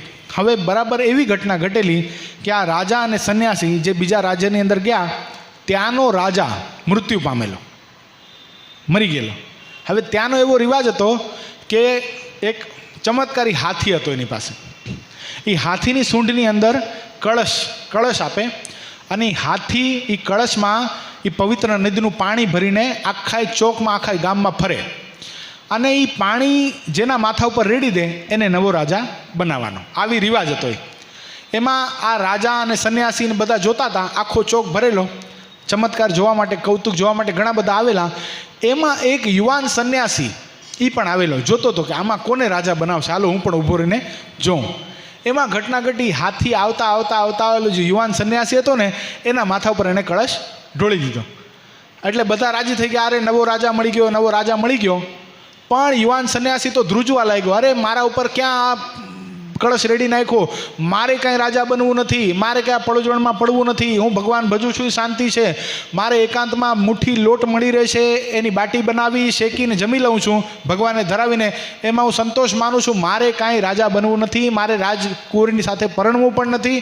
અને એમ કહી જ્યાં સૈનિકો એની પાછળ ભાગે, આ જે યુવાન સંન્યાસી હતો એ જંગલમાં અદૃશ્ય થઈ ગયો. આટલી વાત બની. આ દ્રશ્ય પેલા રાજાએ અને ઓલા સંન્યાસીએ જોયું કે હાલો હવે આગળ ગયા. રાજ્યની હદ પૂરી થઈ ગઈ. બીજા રાજ્યની અંદર ગયા, જંગલ જેવો વિસ્તાર, ત્યાં રાત્રિ પડી ગઈ. એક પર્ણકુટી ઝૂંપડી બનેલી, નાની એવી ઝૂંપડીમાં 2 જ જણા રહી શકે. એ ઝૂંપડીનો દરવાજો ખખડાવ્યો અને કીધું કે અમે બહુ થાકી ગયા છીએ, આશરો જોઈએ છે, બહુ ઠંડી લાગે છે, તો આશરો મળશે? એ કે હા હા આવી જાઓ અંદર. બંનેને અંદર લીધા. હવે એ ઘરની અંદર, એ ખોડાની અંદર એક ગ્રસ્ત પરિવાર 2 જણા રહે, પણ અતિશય ગરીબ, ખાવાના પણ પૈસા નહીં, સવારે મજૂરી કરે, જે કાંઈ માંગી લાવે એમાંથી દેનું ગુજરાન ચલાવતા, એવો ગરીબ પરિવાર. હવે આતિથ્ય આવ્યા, સંત આવ્યા ઘરમાં, એનું સન્માન તો કરવું પડે, એની આગતા સ્વાગતા કરવી પડે, એને જમાડવા પડે. કરવું શું? તો ઘરમાં 2 વાસણ હતા. કેટલા? ખાલી 2 જ વાસણ હતા. એમાંથી એક પિત્તળનું વાસણ હતું. પોતાના પતિને કીધું કે આ બજારમાં વેચતા આવો, આમાંથી જે પૈસા આવે એમાંથી આપણે અમને જમાડી દઈશું. એટલે એ પિત્તળનું વાસણ વેચીને આવ્યા, ખીચડી બનાવી અને બંને અતિથિઓને જમાડી દીધા. હવે રાત્રે સૂવાનો વારો આવ્યો, પણ રસોઈ બનાવવા માટે બળતણ પણ નહોતું ઘરમાં. શું? આપણે એક વાત વચ્ચે ભૂલી ગયા, બળતણ પણ નહોતું, લાકડા પણ નહોતા. એક ખાટલી હતી જૂની, એ ખાટલી તોડી, ક્યાં શું એ પણ વિચાર ન કર્યો, ખાટલી તોડી, એ બળતણ બાળી અને રસોઈ પકાવીને આ 2ને જમાડી દીધા. હવે સૂવાનો પ્રશ્ન. ઝૂંપડી એટલી જ કે એમાં 2 જણા જ ઓથાર લઈ શકે, 2 જણા જ આશરો લઈ શકે એટલી જ ઝૂંપડી હતી. પોતે બંને પતિ પત્ની બહાર સૂતા, આખી રાત ઠંડીમાં ઠીઠુરતા અને બંનેને અંદર સુવડાવ્યા. સવાર થયું, રાજા જાગ્યા, સંન્યાસી જાગ્યા, બંને જણા પાછા નીકળી ગયા. એમાં ઓલા બંને પતિ પત્ની ખૂબ રડ્યા કે તમે જતા રહ્યો છો, અમને મહેમાનગતિ કરવાનો લાભ ન મળ્યો, થોડીક વાર હજી રોકાણા હોત તો, થોડાક દિવસ હજી રોકાણા હોત તો સારું, કે નહીં અમારે ઉતાવળ છે, બંને જણાએ કીધું અને બંને જણા નીકળી ગયા. હવે રસ્તામાં પેલા સંન્યાસીએ પેલા રાજાને પ્રશ્ન કર્યો કે તમારા પ્રશ્નનો ઉત્તર તમને મળી ગયો રાજા સાહેબ? એ કે ના, ઉત્તર મને આમાં શું ઉત્તર થયો? એ કે પહેલાં આપણે ઓલા સંન્યાસીને જોયો જેના માથા ઉપર રાજ્યનો કળશ ઢોળાઈ ગયો હતો, જેને રાજા થવાનું હતું, યુવાન હતો, સારી કન્યા પ્રાપ્ત થવાની હતી, ધોમધોમ સાહેબી, ધોમધોમ સમૃદ્ધિ પ્રાપ્ત થવાની હતી, કેટલા બધા નોકરો, કેટલા બધા ચાકરો, કેટલી બધી દાસીઓ, બધું પ્રાપ્ત થવાનું હતું. પણ એના હૃદયની અંદર સાચો ત્યાગ ને સાચો વૈરાગ્ય હતો, એટલે એણે કોઈ પણ સિદ્ધિનો સ્વીકાર કર્યો નહીં અને જંગલમાં ભાગી ગયો અને અક્ષુણ્ય પોતાનો ત્યાગ એને પાર પાડી શક્યો. એટલે આવો ત્યાગી એ શ્રેષ્ઠ. બીજા નંબરમાં આપણે એક ગરીબ ગ્રસ્તના ઘરે ગયા. એ ગ્રસ્તએ પોતાના એ જે વાસણ હતા એ વાસણ વેચી પોતે રહેવાનું જે પોતાનું ફર્નિચર કહેવાય, ખાટલી એટલે પોતે જેના ઉપર સૂતા હતા એકની એક ખાટલી હતી તોડી નાખી અને એમાં આપણને રસોઈ પકાવીને જમાડ્યા, સંતની સેવા કરી અને આપણને ઠંડી ન લાગે એટલે પોતે ઠંડી સહન કરી આપણને પોતાની ઝૂંપડીમાં રાખ્યા. ગ્રસ્ત ધર્મ સંપૂર્ણ નિભાવ્યો. આ ગ્રસ્ત સર્વત્ર શ્રેષ્ઠ છે. એટલે આવા ગ્રસ્ત જો થવાય છે તો ગ્રસ્ત શ્રેષ્ઠ છે, આવા ત્યાગી જો થવાય છે તો ત્યાગી શ્રેષ્ઠ છે. આ વચનામૃતનું તાત્પર્ય મહારાજ એટલું જ કહેવા માંગે છે. પછી મહારાજ કે સૌ કરતાં ભગવાનના ભક્ત થવું અતિ કઠણ છે. શું થવું પુષ્પેન્દ્ર? તો ભક્ત કેમ થવાય? આપણે ભક્ત થઈ ગયા? ભક્ત શબ્દ સંજ્ઞા ભક્તનું જે એડજેક્ટિવ લાગે કોને? પુષ્પેન્દ્ર ભગત આપણે કહીએ છીએ ને, નાઉનની પાછળ જે એડજેક્ટિવ લાગે છે, શું કામ લાગી ગયું? હે? ભગવાનનો સંબંધ, ભગવાનની કંપની જેને ગમે એને ભક્ત કહેવાય. તો આપણને ભગવાનની કંપની ગમે છે? ગમે છે? ગમે છે પુષ્પેન્દ્ર? કેમ સ્પીચલેસ? જો ગમતી હોય તો આપણે ભક્ત થયા કહેવાય. એટલે જેટલું આપણે થોડા થયા છીએ, થોડાક વધશું, એટલે સૌ કરતાં શું થવું છે? ભગવાનનું ભક્ત થવું ઘણું કઠણ છે. અને ભગવાનના ભક્તનો સમાગમ મળવો તે અતિશય દુર્લભ છે. ભક્ત થવાય કેમ? અહીંયા ભક્ત શબ્દમાં સંતને પણ લઈ લેવા અને ભગવાનના ભાગવત ભક્ત એટલે ભગવાનના એકાંતિક ભક્તને પણ લઈ લેવા. એટલે એનો સમાગમ મળવો અતિશય દુર્લભ છે. સવારે પૂજ્ય સ્વામીએ જે કથા કરતા હતા એક વાત બહુ સરસ બતાવી. લોયાના 14મા વચનમાં મહારાજે આ વાત બતાવી છે કે જાકે મુખ સે ભૂલે નિકનસે રામ તાકે પક્કી પહેનિયા બને મેરે તનકી ચામ. જેના મોઢામાંથી ભૂલે કરીને પણ મારા ઈષ્ટદેવ ભગવાન રામનું નામ નીકળે છે એને મારા ચામડીના જોડા કરીને પહેરાવું. આવું કોણ કહે છે? સંત તુલસીદાસ. તો આવો ભગવાનના ભક્તનો મહિમા આપણે સમજવાનો છે. આવા ભગવાનના ભક્ત મળે જે નિષ્ઠાથી ભગવાનની ભક્તિ કરતા હોય, નિષ્ઠાથી આ મંદિરની સેવા કરતા હોય, નિષ્ઠાથી સંતનો સમાગમ કરતા હોય, નિષ્ઠાથી સંતની સેવા કરતા હોય, એવા ભક્તનો સમાગમ મળવો. અને એ મળી ગયો તો આપણે સમજવું કે આપણા બહુ મોટા ભાગ્ય છે. મળ્યો છે આપણને એવો સમાગમ, બસ તો આપણે આપણી જાતને ખૂબ ભાગશાળી સમજવા. અનાર્થ અભાગી રે અમે તો નથી, અમે તો છીએ સભાગ્યા સાહુકાર રે. કેવા છીએ? સદગુરુ નિષ્કાળાનંદ સ્વામી લખે. શું લખે છે? અમે સભાગ્યા સાહુકાર છે. શું કામ છીએ? ધન સંપત્તિના લીધે નહીં, પણ આ બધી પ્રાપ્તિ થઈ છે. ભગવાન મળ્યા છે, ભગવાનના એકાંતિક સાધુ પુરુષ મળ્યા છે, દુનિયામાં જેનો જોટો ન મળે એવા સદગુરુ આપણને પ્રાપ્ત થયા છે, એને આશરે રહેલા એવા સંતો પ્રાપ્ત થયા છે, એને વફાદાર એવા હરિભક્તો પ્રાપ્ત થયા છે, માટે આપણે સમૃદ્ધ છીએ. એમ કહીને શ્રીજી મહારાજ ભગવાન અને સંતના મહિમાના મુક્તાનંદ સ્વામીના કીર્તન તેને ગવડાવ્યા. હવે 10 મિનિટ છે ને પ્રશ્ન બહુ મોટો. ચાલુ રાખું કે બંધ કરું? પછી વળી મુક્તાનંદ સ્વામીએ પ્રશ્ન પૂછ્યો છે, શ્રુતિમાં એમ કહ્યું છે જે અંતે યામતી સા ગતિ. શું કીધું છે પુષ્પેન્દ્ર? શ્રુતિમાં, શ્રુતિ એટલે શું? વેદ. શ્રુતિ સ્મૃતિએ પ્રતિપાદન કર્યો જે સદાચાર, તેને શું જાણવો? ધર્મ જાણવો. એટલે શ્રુતિ ને સ્મૃતિ શું? એ વેદ છે. એમાં શું લખ્યું છે? અંતે યામતી સા ગતિ. એનો મતલબ શું? અંતકાળે જેવી મતિ થાય એવી જીવાત્માની ગતિ થાય. એનો મતલબ એવો થાય ને? કેમ થાય યશ? એવો જ થાય. મહારાજ કંઈક બીજું કહે છે જો.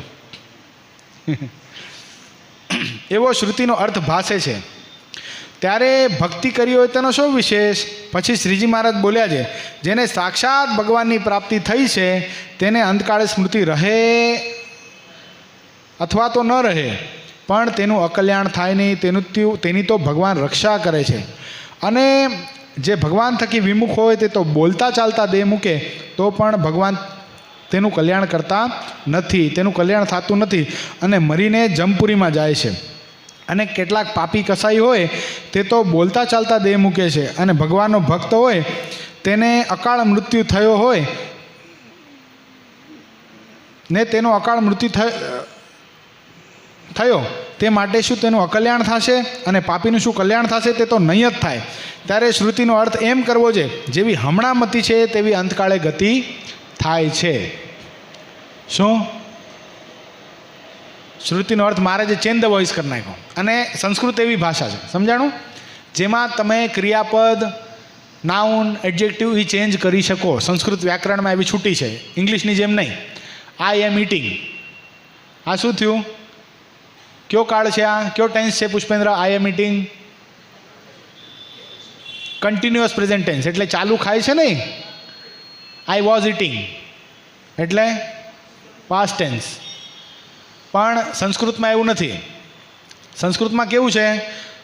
યામતી સા ગતિ અંતે એવું લખો તો અર્થ બદલાઈ જાય. આખા સ્ટેટમેન્ટનો અર્થ બદલાઈ ગયો ને. એટલે સંસ્કૃતમાં જેવો વિદ્વાન તેવો અર્થ કરી શકે. એટલે અહીંયા એક તો શ્રીજી મહારાજે પોતાની વિદ્વત્તા એના દર્શન કરાવ્યા છે આપણને. આવી શ્રુતિનો અર્થ મહારાજે કેવો કર્યો? અંતે યામતી સા ગતિનો. યામતી સા ગતિ અંતે. જો જેવી હમણાં એને મતિ છે તેવી અંતકાળે ગતિ થાય છે. થઈ ગયું ને? અંતે છેલ્લે લઈ લીધું. એટલે હમણાં આપણી મતિ કેવી છે? હમણાં આપણને એવું થાય છે કે મને મરીને અક્ષરધામમાં જવાનું નથી, હું સત્યદેહ અક્ષરધામમાં છું. મરીને જે સંતોની પ્રાપ્તિ થવાની છે સત્યદેહ પ્રાપ્ત થયા છે. મરીને જે ભગવાનના ભક્તો, જે મુક્તો, જેની પ્રાપ્તિ થવાની છે એ અત્યારે મને થઈ ગઈ છે. આવી જો મતિ અત્યારે છે તો આપણી અંતકાળે ગતિ થશે. બરાબર છે? વાત માનાઈ ગઈ? તો હવે તમને બે ચાર મારે પ્રશ્ન કરવા છે, એનો ઉત્તર આપજો. આની સામે હું ક્રોસ પોઈન્ટ મૂકીશ. તો આખી જિંદગી ભક્તિ કરી, બરાબર છે, તો અંતકાળે એની ગતિ થવી જ જોઈએ. મહારાજ કે અંતકાળનું કાંઈ મેળ નથી. અંતકાળે કદાચ બોલતા ચાલતા દેહ ન મૂકે અને રાત્રિ સૂતા સૂતા કદાચ દેહ પડી ગયો, સુવામાં ને સુવામાં, રાત્રે સૂતા સવારે જાગ્યા જ નહીં તોય પણ એ ધામમાં જાય. આવી મહારાજ અહીંયા વાત બતાવી દીધી. બરાબર છે? તો મારે બે ચાર પ્રશ્ન કરવા છે. તો ભરતજીએ શું આખી જિંદગી ભક્તિ નહોતી કરી? અજનાખંડ દેશનો રાજા ભરત કેટલા ભગવાનના દીકરા, આખા એ ચક્રવર્તી રાજ્યનો ત્યાગ કર્યો. કેટલો? ચક્રવર્તી સમ્રાટ હતા, બધાનો ત્યાગ કર્યો. નવ યોગેશ્વર પોતાના ભાઈ, ઋષભદેવ ભગવાન પોતાના પિતા, બધાનો ત્યાગ કર્યો. શું કર્યું? જંગલમાં જઈને ભક્તિ કરી. પણ એક મૃગલાની સ્મૃતિ અંતકાળે થઈ આવી તો શું થવું પડ્યું પુષ્પેન્દ્ર? તો કેમ ભગવાને રક્ષા ન કરી ભાઈ? અહીંયા મહારાજ કે અંતકાળે રક્ષા કરે છે. જો જેને સાક્ષાત ભગવાનની પ્રાપ્તિ થઈ તેને અંતકાળે સ્મૃતિ રહે અથવા તો ન રહે, પણ તેનું અકલ્યાણ થાય નહીં, તેની ભગવાન રક્ષા કરે છે. તો ભગવાન રક્ષા કેમ ન કરી ભરતજીની? ભગવાનના દીકરા હોવા છતાંય પણ કેમ ન કરી? આ પ્રશ્ન છે. કોણ ઉત્તર આપે છે? હે? પણ રક્ષા કરવી જોઈએ ને. રક્ષા કરે છે કીધું ને. વાસના થકી રક્ષા કોણ કરે? ભગવાન. તો કેમ ન કરી? હે? નહીં, ત્યાં એવું નથી લેવાનું. એ સત્સંગ થોડી કીધો છે. આપણે આપણું ઠોકી બેસાડી એમ ના ચાલે ને. કન્ટેક્સના હિસાબે જ ચાલો. બીજો ઉદાહરણ આપો. તમે સત્સંગ કહો છો ને, બીજો સત્સંગનું ઉદાહરણ આપો. હાલો, રૂગનાથપુર ખોડી ગામ છે, ત્યાંના અરજણ ભગત. સમજો, અરજણ ભગત આખી જિંદગી સત્સંગ કર્યો, આખી જિંદગી ભજન કર્યું. સદગુરુ બાલમુકુંદા સ્વામીનો અખંડ સમાગમ કર્યો. અંતકાળ આવ્યો, બોલીને ગયા, હું ભગવાન સ્વામિનારાયણના ધામમાં જાઉં છું, ભગવાન સ્વામિનારાયણ મને તેડવા માટે આવ્યા છે. અને મહારાજે વિમાનમાં તેડી પણ ગયા. વિમાન ઉડાડ્યું, પણ ક્યાંથી ઉડાડ્યું? પોતાની દીકરીના ખેતર ઉપરથી ઉડાડ્યું. અને એમાં પક્ષીઓ બાજરો ખાતા હતા. એટલે વિચાર થઈ ગયો, અરે રે મારી દીકરીનું ખેતર, બિચારું એને કોઈ લણ દેશે નહીં, આ બાજરો પક્ષીઓ બગાડી નાખશે, પછી બિચારી શું કરશે? મહારાજ કે મૂળજી બ્રહ્મચારી સાથે આવ્યા હતા. મહારાજ બ્રહ્મચારીને કે મારા બ્રહ્મચારી કંઈ ગંધાય છે. બ્રહ્મચારી મહારાજને કે મહારાજ આ લોક જ ગંધાતો છે. મહારાજ કે નહીં, આ લોક તો ગંધાતો છે પણ વિમાનમાં કંઈ ગંધાય છે. બ્રહ્મચારી મહારાજને કે મહારાજ અરજણ ભગતની વાસના ગંધાય છે. એને પોતાની દીકરીનો સંકલ્પ થયો, ખેતરનો સંકલ્પ થયો. મહારાજે શું કર્યું? વિમાનમાંથી કાઢી નાખે. તો રક્ષા કરવી જોઈએ ને. કેમ ન કરી ભાઈ? કેમ ન કરી? ક્રોસ પોઈન્ટ થયો કે નહીં? તો ઉત્તર આપો. હાલો, તમે કલાકથી હું બોલું, કાંઈક તો બોલો. બોલો. એ તો આપણે વાત કરીને આખી મહારાજે ના પાડી દીધી. જો અંતે યામતી સા ગતિ, એટલે અંતકાળે જેવી મતિ થશે એવી ગતિ નહીં થાય. અત્યારે જેવી મતિ છે એવી અંતકાળે ગતિ થશે. તો આખી જિંદગી અરજણ ભગતે સત્સંગ કર્યો હતો, તો આપણે એવી હાલત નહીં થાય એની શું ખાતરી? મહારાજ વિમાનમાંથી કાઢી નાખ્યા ભાઈ. પછી અહીંયા ઠાઠડી બંધાતી હતી અર્જણ ભગતની, કસકસીને બાંધતા હતા, ત્યાં ઊભા થયા, એ ઊભા રહ્યો, બાંધો નહીં, દુખે છે, છોડી ઠાઠડી. બાલ મુકુંદા સ્વામીનો મહિના દિવસ સુધી સમાગમ કર્યો અને પછી ધામમાં ગયા, એમ સંપ્રદાયનો ઇતિહાસ બોલે છે. તો અહીંયા એક વસ્તુ લેવાની, જેને ભગવાનની સાક્ષાત ભગવાનની પ્રાપ્તિ થઈ. શું શબ્દ આવ્યો? સાક્ષાત ભગવાનની પ્રાપ્તિ થઈ. તો મધ્ય પ્રકરણનું 66મું વચનામૃત, કેટલું? 66, ખોલીને જોઈ લેજો. 66મા વચનામૃતની અંદર આનો પણ ઉપાય બતાવેલો છે. કોઈ દિવસ મહારાજ એવી વાત કરે જ નહીં. વચનામૃતનું જ્ઞાન હોય તો આ બધી વસ્તુ ખબર પડે. એક વચનામૃત જો ગૂંચવાતું હોય તો એનો ઉત્તર બીજે આપેલો હોય જ. 66મા વચનામૃતમાં મહારાજ બતાવે છે કે જેને પ્રત્યક્ષ સાક્ષાત ભગવાનની પ્રાપ્તિ થઈ હોય એ આખી જિંદગી શું કરે, આખો દિવસ એનો કેવી રીતે વીતે? તો કથા કીર્તન કરતાં કરતાં આખો દિવસ વીતે છે. પછી પોતાને 3 દેહથી પર આત્મરૂપ માને, આવા એના લક્ષણ થઈ જાય, જેને સાક્ષાત ભગવાનની પ્રાપ્તિ થઈ, તો મહારાજ એની રક્ષા કરે છે. બાકી ચીલા ચાલુ હરિભગતની મહારાજ રક્ષા કરતા નથી. માટે મહારાજ અહીંયા લાલ બત્તી બતાવે છે. આપણે ટેન્શનમાં નથી નાખતા કે અર્જણ ભગત જેવાને પણ મહારાજ કાઢી નાખ્યા વિમાનમાંથી, આપણને કાઢી નાખશે તો શું? તો આપણી મતિ કેવી હોવી જોઈએ. જો એક બહુ સરસ પ્રસંગ છે, 2 મિનિટ લઈશ. કેટલા? વચનામૃત પૂરું કરી દઉં. બહુ સરસ પ્રસંગ. એક મહાત્માજી જંગલની અંદર એક કુટિયા બાંધી અને રહે. ગામમાં જાય, ચપટીક લોટ માંગી આવે, એની બાટી બનાવી શેકી ભગવાનને ધરાવીને જમી લે. ગંગામાં નિત્ય સ્નાન કરે, ભગવાનની આરાધના કરે, રામ નામનો જપ કરે. કેટલું પવિત્ર જીવન! આ ધામમાં જાય કે ન જાય? કોઈને અપીલ ખરી? જાય ને? જાય. બરાબર એ મહાત્મા જે સ્નાન કરતા હતા, ગંગાના ઓલા કિનારે એક વેશ્યાનો સરસ મજાની હવેલી. હવે વેશ્યા જોવે આ મહાત્મા કેટલા પવિત્ર, કેટલા પુણ્યશાળી, આના કેટલા બધા ભાગ્ય, નિત્ય ભગવાનના દર્શન થાય, ભગવાનની પૂજા કરે, ભગવાનને નવડાવે, ભગવાનની સેવા કરે, ભગવાનને થાળ ધરાવે, અખંડ ભક્તિ કરે. પેટ માટે પેટનો ખાડો કેટલો, એને જોઈએ કેટલું, ગામમાં માંગી આવે છે ભિક્ષા, એનાથી એનું નિર્વાહ ચાલે છે. ને હું કેટલી પાપણી, ધન માટે, પંચ વિષય માટે કેટલો મને રાગ છે આ દેહમાં, કેટલી બધી આસક્તિ છે, શરીર વેચવાનો ધંધો કરું છું, કેટલાય પરપુરુષની સાથે વ્યભિચાર કરું છું, મારી કેવી ગતિ થશે? અને આ બાજુ પેલા મહાત્માજી ભગવાનને અંજલિ આપતા આપતા, સૂર્યનારાયણને અંજલિ આપતા આપતા વિચારેલા, આ તો રહી જ ગયું, સંસારનું સુખ તો રહી જ ગયું. આ વેશ્યાને કેવી મજા, જો રોજ રોજ નવા નવા પુરુષ એને ભોગવે. એવું તો ક્યાંય લખ્યું નથી શાસ્ત્રની અંદર કે ગ્રસ્થ આશ્રમમાં રહ્યા પછી કાંઈ કલ્યાણ નથી થતું. પ્રિયવ્રત અને અમરીશ ને આ બધા પણ ગ્રસ્ત જતા, બધાનું કલ્યાણ થયું. જનકને તો ભગવાને સુખદેવજીના ગુરુ કીધા છે, એનું પણ કલ્યાણ થયું. તો મારું શું નહીં થાય? આ સંસાર ભોગવવાનો તો રહી ગયો. હવે એ 2 જણા વિચાર કરતા હતા. ઓલી વેશ્યા હતી, એ આ સંન્યાસી મહાત્માનો વિચાર કરતી હતી, ને સંન્યાસી મહાત્મા વેશ્યાનો વિચાર કરતા હતા. એ સેકન્ડે, એ ક્ષણે 2નો દેહ પડી ગયો. હવે સમજાય જેવી વાત છે. 2નો દેહ પડી ગયો. 2ને યમરાજના સામે ઊભા કરવામાં આવ્યા. એટલે વેશ્યા કંઈ આશ્ચર્ય જ ન પામી. હા, મારે તો અહીંયા જ આવવાનું હતું, યમપુરીની અંદર. મેં તો કર્યા એવા કર્મો છે એટલે મને તો યમપુરી જ મળે. પણ ઓલા સંન્યાસી મહાત્માને જોઈને આશ્ચર્ય પામી ગયા, તમે અહીંયા આ કઈ રીતે? એ તો આશ્ચર્ય પામી. સંન્યાસી મહાત્મા પોતે આશ્ચર્ય પામી ગયા કે મેં આખી જિંદગી ભજન કર્યું, ભગવાનની ભક્તિ કરી, મને અહીંયા શા માટે લાવ્યા? એ કે ભૂલમાં ચિત્રગુપ્તજી કાંઈ ભૂલ તો નથી થઈ ને? ભૂલમાં આનો ચોપડો જોઈને મને તો નથી લઈ આવ્યા ને? એ કે ના, ચોપડા બરાબર જ છે, ચોપડા એકદમ બરાબર છે. અને આ વેશ્યાને તરત વિમાનમાં બેસાડીને સ્વર્ગમાં મોકલ્યા અને આ જે સંન્યાસી હતા ને રૌરવ નામના નરકના કુંડમાં નાખવામાં આવ્યા. વિચાર કરો, શું કામ?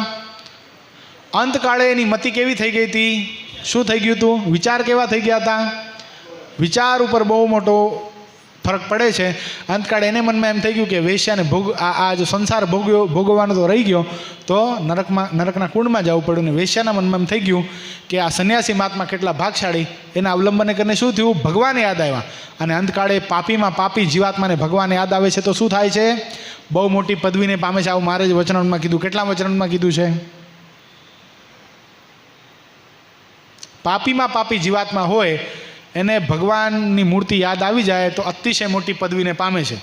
બોલો, 3જું વચનામૃત. કેટલું? પ્રથમનું 3જું. એટલે એ ન્યાયે આ વેશ્યાને ભગવાન સ્વર્ગલોક આપે છે.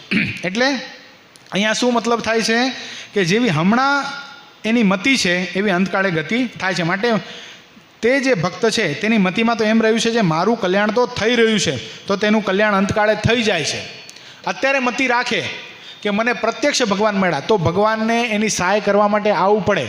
ગાફ ગામના વસતા રાવળ, એના સગા બેન એના જેવા જ મહાન હરિભક્ત, પણ વસતા રાવળના મનમાં એમ થાય કે મારા ઘરે ભેંસ છે તો ભેંસને દોવી પડે, એનું છાણ સાફ કરવું પડે, એનું વાસીદું કરવું પડે, એને ચારો નાખવો પડે, આ બધું મારી બેનને કરવું પડે છે. અમે બે ભાઈ બહેન ભગવાનના ભક્ત, અમને જોઈએ કેટલું રોટલો ને મીઠું, ભેંસ રાખીએ તો ઉપાધિ ને.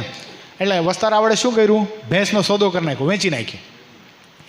હવે ભેંસને વેચી નાખી એ બેનને ખબર નહીં, અને જ્યાં ઓલો લેવા માટે આવ્યો ભેંસનો માલિક, ત્યાં બેન તો હિપકા ભરવા માંડ્યા, રોવા લાગ્યા. વસતા રાવળ કે બેન તું આટલી મોટી સ્થિતિવાળી ભક્ત અને તને એક ભેંસમાં જીવ રહી ગયો, તું એટલા માટે રડવા લાગી કે ભેંસ જાય છે? અરે ભાઈ તું મારી સાથે રહીને મને ઓળખી શક્યો નહીં, એમ વસતા રાવળના બેન એમ કહે છે. હું કાંઈ ભેંસ માટે નથી રોતી, પણ આ ભેંસ જ્યારથી નાની પાડી હતી ને ત્યારથી મને સંકલ્પ હતો કે આ મોટી થશે, આને દૂધ દોઈશ અને આને દૂધમાંથી દૂધપાક બનાવીશ ને શ્રીજી મહારાજને જમાડીશ, તો આ ભેંસનું પણ કલ્યાણ થશે. પણ તમે તો ભાઈ ભેંસ વેચી નાખી, હવે મહારાજ ક્યારે આવશે ને ક્યારે આ દૂધપાક હું મહારાજને જમાડીશ? હવે તો કાંઈ થાય નહીં. વસતા રાવળ કે બેન તું શું કામ ચિંતા કરે છે? તારા સંકલ્પમાં જો એટલી તાકાત હોય તો શ્રીજી મહારાજે ખુદ અહીંયામાં તારું દૂધપાક જમવા આવવું પડશે. સંકલ્પ કર, સવારના તો દૂધ દોયું છે ને, સવારના દૂધનો દૂધપાક બનાવો, પૂરી બનાવો અને ભગવાન માટે તૈયાર કર થાળ. શ્રીજી મહારાજ જો અંતર્યામી ભગવાન હશે તો તારો થાળ જમવા માટે મહારાજ આવશે. આટલો સંકલ્પ કરી અને વસતા રાવળના બેને સરસ મજાનો થાળ બનાવ્યો. અને મહારાજ તે વખતે કચ્છ દેશમાં ફરતા હતા. ક્યાં? કચ્છ દેશમાં ફરતા હતા. 11:30-12નો સુમાર થયો. મહારાજે ડેલી ખખડાવી, વસતા રાવળ દરવાજો ખોલો. કોણ? એ કે હું સ્વામિનારાયણ ભગવાન. અરે મહારાજ તમે આવો આવો.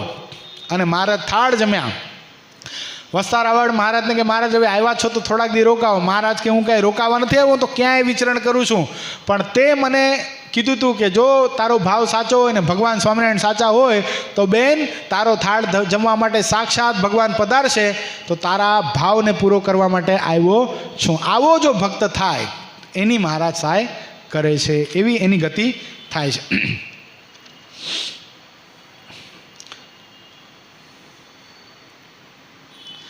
માટે તે જ જે ભગવાનના ભક્ત છે તેની મતિમાં તો એમ રહ્યું છે જે મારું કલ્યાણ થઈ રહ્યું છે, તો તેનું કલ્યાણ અંતકાળે થઈ જ રહ્યું છે. અને જેને સંતની પ્રાપ્તિ નથી થઈ અને ભગવાનના સ્વરૂપની પણ પ્રાપ્તિ નથી થઈ, તેની મતિમાં તો એમ વર્તે છે જે હું અજ્ઞાની છું અને મારું કલ્યાણ નહીં થાય. જેને સાધુની પ્રાપ્તિ નથી થઈ, જેને ભગવાનની પ્રાપ્તિ નથી થઈ, એને શું થાય છે? મારું કલ્યાણ નહીં થાય, તો એનું કલ્યાણ નહીં જ થાય. તો જેવી એની મતિ તેવી અંતકાળે એની ગતિ થાય છે. અને ભગવાનના દાસ થયા છે તો તેને કાંઈ કરવું રહ્યું નથી. એના દર્શન કરીને તો બીજા જીવનું કલ્યાણ થાય છે. પણ દાસત્વ ભાવ મહત્ત્વનો છે. ભગવાનને ભોગવવા યોગ્ય વસ્તુ એ ભગવાનના ભક્તએ પોતે ભોગવાય નહીં. જો ભગવાન શંકર છે ને એ ભગવાનના સંપૂર્ણ દાસ છે, એટલે ભગવાનને ચડતા ગુલાબ, મોગરો એ ભગવાન શંકર કોઈ દી ઉપયોગમાં લેતા નથી. ભગવાન શંકરને શું ચડે? કરેણ ચડે. શું ચડે? કરેણ. આ તો ગુલાબ ચડાવે છે, એ કાંઈ ભગવાન શંકરને ગમતું નથી. ભગવાન શંકર શિવપુરાણમાં સ્પષ્ટ લખ્યું છે કે ભગવાન શંકરને શું ચડે? કરેણ ચડે. એમ હનુમાનજી ભગવાનના દાસ છે, તો હનુમાનજીએ જે ક્યાંય ન ચાલે એવો આંકડો સ્વીકાર્યો. આંકડાના પત્તા, આંકડાના પુષ્પો એ હનુમાનજી સૂંઘો ને તો માથું ચડી જાય એવો આંકડો. શું કામ? કે ભગવાન પુષ્પની માળા પહેરે તો મારે પહેરાય નહીં. એમ ભગવાનના દાસ થવું, તેને કાંઈ કરવું નહીં, તેના દર્શન કરીને બીજા જીવનું કલ્યાણ થાય છે. આવા દાસ જો થાય ને તો બીજા જીવનું કલ્યાણ કરી શકે. તો એનું કલ્યાણ થાય એમાં શું? જેને મહાત્મય સહિત નિશ્ચય હોય. મહારાજ કે મહાત્મય સહિત નિશ્ચય એના કેવા લક્ષણ હોય? કે મારા કલ્યાણની ક્યાં કરો, મારી જેટલા વાત સાંભળશે, મારા જેટલા દર્શન કરશે એનું પણ કલ્યાણ થશે. આવું મહારાજે વચનામૃતમાં કીધું. કેટલા વચનામૃતમાં કીધું વીરજી ભગત? સુકાય છે સત્સંગ થાણાનો ભાઈ, નથી લાગતું તમને? કયો પુષ્પેન્દ્ર? હજી એક પ્રથમનું 72મું ને વડતાલનું 12મું વચનામૃત, બંનેમાં મહારાજે કીધું છે. પણ ભગવાનનું દાસપણું આવું તે ઘણું કઠણ છે. કેમ? જે ભગવાનના દાસ હોય તેના તો એ લક્ષણ છે, દેહને મિથ્યા જાણે અને પોતાના આત્માને સત્ય જાણે. કેવું જાણે? દાસ શું જાણે?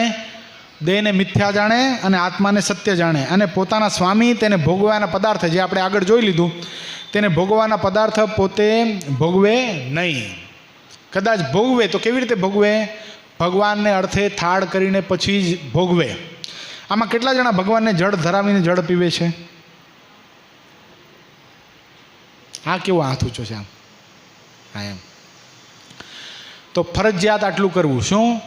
કાંઈ પણ ખાવાનો સંકલ્પ થાય, આપણને ભૂખ લાગી હોય તો મનમાં તરત એવો સંકલ્પ થવો જોઈએ કે મને આટલી ભૂખ લાગી છે તો ભગવાનને કેટલી લાગી હશે. 2-5 મિનિટ જે વસ્તુ આપણે કદાચ મોહનથાળનું બટકું, સુખડીનું બટકું ઘરમાં હોય તો શું કરવાનું? પહેલાં ઠાકોરજીને ધરાવવાનું ને પછી જ અંગીકાર કરવાનું. ફ્રૂટ ખાવું હોય તોય પણ ભગવાનને ધરાવીને પછી જ અંગીકાર કરવાનું. પાણી પીવું હોય તોય પણ ભગવાનને ધરાવીને પછી જ અંગીકાર કરવું. તો આપણે શું થઈએ? સાચા અર્થમાં ભગવાનના દાસ થયા કહેવાય. અને પોતાના સ્વામીનું ગમતું મૂકીને બીજું આચરણ કરે જ નહીં, એવો જે ભક્ત હોય તે હરિનો દાસ કહેવાય. મહારાષ્ટ્રની અંદર ચોખામેળ નામના ભક્ત થઈ ગયા, બહુ મહાન ભક્ત, પણ ઉપેક્ષિત જ્ઞાતિની અંદર, એટલે વાલ્મીકી પરિવારની અંદર. એટલે ઢોર બોર મરી જાય ને એને ખેંચીને લઈ જાય એવા ચોખામેળ. પણ પંઢરપુરની અંદર અત્યારે પણ ચોખામેળનું સ્થાન બરાબર ભગવાનની સામે રાખેલું છે, એની મૂર્તિ પધરાવવામાં આવી છે.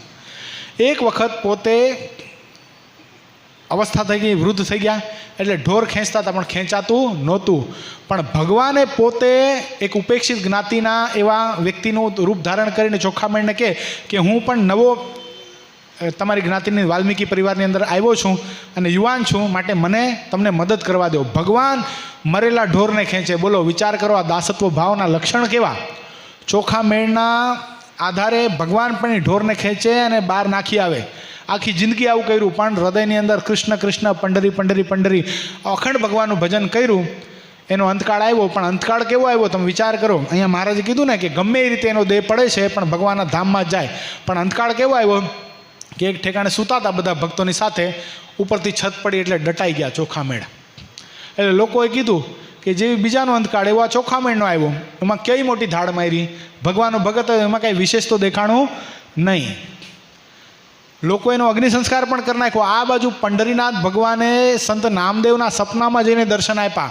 રડતા ભગવાન દેખાણા સંત નામદેવના સપનામાં, અને રડતા નેત્રે ભગવાન પંઢરીનાથ નામદેવને એમ કહે છે કે મારો એક મહાન ભક્ત ચોખામેળ એ મૃત્યુને પામ્યો છે, હું એને ધામમાં તો લઈ ગયો છું, પણ દુનિયાના મનમાં એમ થાય છે કે ચોખ્ખો મેળ પણ પોતાની મોતે મર્યો છે, પણ એ પોતાની મોતે મર્યો નથી. બાધિતાની વૃત્તિના મર્મને આ દુનિયા જાણી શકતી નથી. બાધિતાની વૃત્તિનું કયું વચનામૃત છે પુષ્પેન્દ્ર? અંત્ય પ્રકરણનું 4થું. કેટલું? 6ઠું નહીં, 6ઠું બોલ્યો ને પહેલાં, 4થું. એટલે બાધિતાની વૃત્તિના મર્મને જાણી શક્યા નહીં. માટે તું એક કામ કર, એની અસ્થિ છે ને એનું વિસર્જન કર અને અસ્થિમાંથી કૃષ્ણ કૃષ્ણ કૃષ્ણ એવો અવાજ દુનિયાને સંભળાવ, તો દુનિયા માનશે ચોખામેળ મહાન ભક્ત હતા. પણ એની અસ્થિ ગોતું ક્યાં? બધાની અસ્થિઓ ભેગી થઈ ગઈ છે. પણ હું તને એ તો કહેવા માટે આવ્યો છું સપનાની અંદર. ભગવાન કે એને અસ્થિ તું ગોત, અસ્થિને કાનમાં લગાડ. જે અસ્થિમાંથી, જે હાડકામાંથી કૃષ્ણ કૃષ્ણ શબ્દ આવતો હોય ને એ ચોખામેળના અસ્થિ છે. અને સંત નામદેવ ગયા છે, એ અસ્થિ આખો જે હતો એનો ઢગલો, એમાં ગયા ને અસ્થિ શોધવા લાગ્યા. ઘણા બધી અસ્થિઓ શોધ્યા, પણ ક્યાંય કૃષ્ણ વાત સંભળાણો નહીં. છેલ્લે અમુક અસ્થિઓ પ્રાપ્ત થયા જેમાંથી કૃષ્ણ કૃષ્ણ કૃષ્ણ શબ્દ આવતા હતા. અને સંત નામદેવે આખી સભા ભેગી કરી અને એ અસ્થિના દર્શન કરાવ્યા કે જો આ એક મહાન સંતના અસ્થિ, જેના જીવન આખું જીવન તો એણે ભક્તિ કરી, પણ એની અસ્થિઓ પણ ભગવાન કૃષ્ણનું ભજન કરે છે. આવા ભક્ત થાવું. અને પછી એના અસ્થિનું વિસર્જન સંત નામદેવે ગોદાવરીના નદીની અંદર કર્યું છે. એટલે આવા જે ભગવાનના દાસ છે એ અનંત જીવનું કલ્યાણ કરી શકે. એવો હોય તે હરિનો દાસ કહેવાય. અને હરિનો દાસ હોય ને દેહ રૂપે વર્તે તે તો પ્રાકૃત ભક્ત કહેવાય. તો આપણે હજી પ્રાકૃત ભક્ત છીએ, પણ આ વચનામૃત, આવા મહાન સત્શાસ્ત્ર, આવા મહાન સંતો અને આટલા બધા મહાન ભક્તો એના સંગમાં રહી આપણે પણ કેવા ભક્ત થશું? તો મહારાજ બતાવે છે કે પ્રાકૃત નહીં પણ આત્મરૂપે વર્તે એવા ભગવાનના દાસ આપણે થઈ શકીએ એવી આ વચનામૃતમાંથી આપણે શીખ પ્રાપ્ત કરવાની છે. ઇતિ વચનામૃતમ પ્રથમ પ્રકરણનું 14મું વચનામૃત જે તે પૂર્ણ થયું. સહજાનંદ સ્વામી મહારાજની જય. શ્રીપતિમ શ્રીધરમ સર્વદેવીશ્વરમ ભક્તિધર્માત્મજમ વાસુદેવમ હરે માધવમ કેશવમ કામ. સહજાનંદ સ્વામી મહારાજની જય.